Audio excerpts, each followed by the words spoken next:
le Seigneur Jésus est venu au monde. Il allait affermir la foi de ceux qui croient en lui.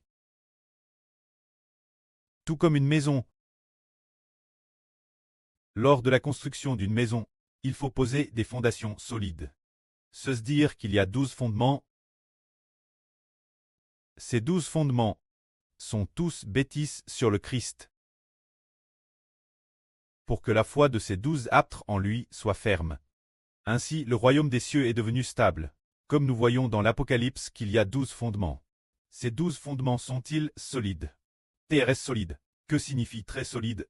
Un cure dont la foi au Seigneur est très ferme. Une solidité telle qu'on n'abandonne pas le Seigneur, Madame face la mort. PRT, Madame Tritu. Cette solidité de donner sa vie entièrement pour le Seigneur. Par conséquent, ces 12 fondements ont affermi beaucoup de gens, permettant beaucoup de gens de croire en Jésus dont parlent ces 12 fondements. Ainsi, des milliers et des millions de personnes, cause des 12 apôtres, ont cru au Seigneur, faisant en sorte que ceux qui croient au Seigneur, leur vie, leur esprit, triomphent tous du pouvoir du jour des morts. Alors, si les fondations ne sont pas solides, par exemple, comme un grand édifice, s'il a 12 fondements, si aucun des 12 fondements n'est solide, cet édifice s'effondre. Ce sont les 12 fondements du royaume des cieux. Ce sont 12 personnes. Les nombreuses pierres de cet édifice sont les 144 Zoroclestes. Aujourd'hui, le frère Ashbert va parler du PCC. Ces fondations sont-elles solides? Alors, le pouvoir politique d'une nation. Le pouvoir politique est celui exercé par le chef de l'État. Alors, sa royauté, son autorité souveraine est-elle solide? Ceux d'en bas, en bas, les gens sous ses ordres, sont comme des pierres, pierre après pierre, construites sur ce fondement. Alors, si ces pierres ne sont pas solides, alors cette maison va s'écrouler. Alors regardons le PCC d'aujourd'hui. Son pouvoir est-il solide? Il n'est pas solide, parce que ses chefs sous ses ordres, ses hauts fonctionnaires sous les ordres du chef de l'État, ils sont comme des pierres individuelles. Alors ces hauts fonctionnaires obéissent-ils au chef de l'État? Ils n'obéissent pas. C'est comme si les ministres en bas n'écoutaient pas les ordres de l'empereur. Alors le pouvoir impérial de l'empereur n'est plus solide. Alors les ministres en bas veulent madame se rebeller, veulent madame mettre l'empereur mort.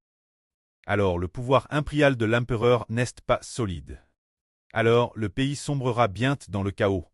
Madame l'une de nos frères, le frère Benjamin, a dit vu que sous la tribune de Tiananmen du PCC, tout est soutenu par de grosses pierres, mais beaucoup de grosses pierres ont arraché. Ainsi, la tribune de Tiananmen est bâtie au bord d'un précipice. Elle se fondra bientôt. Cela signifie que le pouvoir du dirigeant n'est plus solide.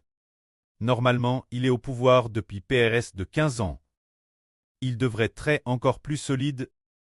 Comment se fait-il qu'après 15 ans au pouvoir, au contraire, les fondations soient encore moins solides? Au contraire, plus on construit, plus cela vacille. C'est parce que Dieu ne lui a pas donné la sagesse. Dieu ne lui a pas donné l'intelligence. Et le précleste a aussi fait en sorte que les grosses pierres en dessous, se dire que ces hauts fonctionnaires en bas vacillent tous. Leur foi en lui ébranle. Ils n'ont plus confiance en lui. Une fois que les hauts fonctionnaires n'ont plus confiance en l'empereur, le pouvoir impérial va bientôt s'effondrer. Dès que le pouvoir impérial s'effondre, le pays sombre dans la guerre civile. C'est dire que le Seigneur Christ a établi un régime royal. Le Seigneur Christ a établi une nation de souveraine royale. Une nation possédant des frères et une souveraine royale. Alors, tout ce qui appartient au Seigneur Christ est absolument stable pour pouvoir être choisi comme ses membres. Alors regardons, le royaume établi par notre Seigneur Jésus-Christ, est-il stable? Extrêmement stable. 12 fondements peuvent soutenir le royaume céleste. On voit à quel point le royaume bâti par le Seigneur Christ est stable. En fait, la stabilité vient de qui est le Seigneur. Car tout le monde comprend. Celui en qui nous croyons est le Fils de Dieu, le Créateur. Et il a lui-même donne sa vie pour nous. Et c'est lui qui a créé la vie. Mais maintenant, nous regardons l'empereur actuel. Est-il le Créateur de la vie? L'empereur actuel nous donnait-il la vie éternelle? Ni l'une ni l'autre. Il n'est qu'un simple mortel. Donc sa souveraineté n'est pas stable. Que la gloire soit auprès et au Seigneur. Amen.